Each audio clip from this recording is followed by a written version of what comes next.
Environmental law तो 1972 से बनना शुरू हो गया था। एनवायरमेंटल लॉ का ग्लोबल ट्रेंड जो स्टार्ट करा वो इंडिया ने करा है।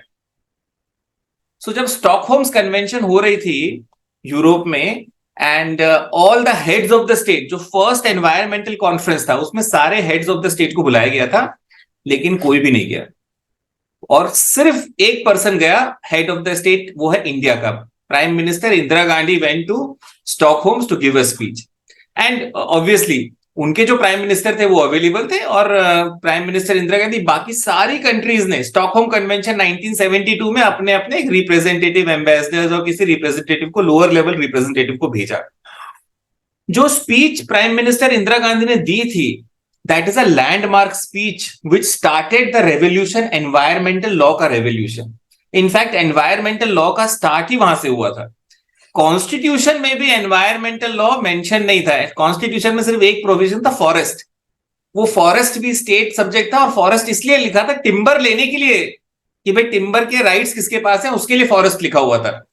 एनवायरमेंटल लॉ की डिप्लोमेसी, उसको हम बोलते हैं environmental diplomacy. Environmental diplomacy India ने स्टार्ट करी थी 1972 में, एंड 1992 तक एनवायरमेंटल डिप्लोमेसी चली। 2000, आप उसको कंपेयर करो 2014 में जो प्राइम मिनिस्टर मोदी की diplomacy, it is called energy diplomacy. So 2014 से हमारी एनर्जी डिप्लोमेसी शुरू हुई थी, जहां पे इंटरनेशनल सोलर अलायंस और one sun one world one grid create करा गया था, एंड थिंग्स आर, अभी सोलर वर्ल्ड बैंक की भी बात चल रही है। So it is continuing. अब कब तक चलेगी ये नहीं पता है मुझे, the end date has not come, but environmental diplomacy 1972 से 1992 तक हुआ। और आप देखो कि जितने भी एनवायरमेंटल लॉ है, सो चाहे water prevention and control of pollution act 1974 में बना है, फिर उसके बाद water prevention control of pollution cess act 1977 में बना है, द फॉरेस्ट कंजर्वेशन एक्ट 1980 में बना है, the air prevention and control of pollution act 1981 में बना है, द एनवायरमेंट प्रोटेक्शन एक्ट 1986 में बना है, the public liability insurance act 1991 में बना है। तो सारे के सारे एक्ट जो आपको 1972 से 1992 तक है। This is environmental diplomacy. And across the world जब एनवायरमेंट का इंस्टीट्यूशन बनाने की बात है, तो India and Kenya were the two countries which said कि हमारे यहाँ आप यूएन की बॉडी बना दीजिए। But ultimately to help Kenya, India said okay, let it be in Kenya, let it be in Africa, क्योंकि अफ्रीका में कोई और इंस्टीट्यूशनल बॉडी नहीं है। All right.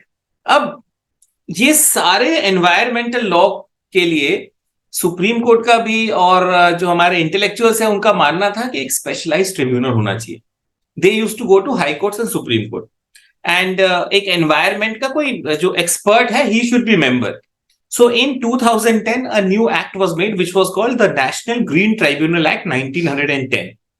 National Green Tribunal Act 1910 ये प्रोवाइड करता है, ये जितने भी एक्ट्स मैंने आपको बताया, 7 एक्ट्स, इन 7 एक्ट्स में एयर पॉल्यूशन, वाटर पॉल्यूशन और लैंड पॉल्यूशन और what ever pollution you can say, अगर कोई भी इशू है, that will go to a specialized tribunal which is called National Green Tribunal. So अगर पावर सेक्टर का भी कोई इशू है with respect to environment, that will go to National Green Tribunal.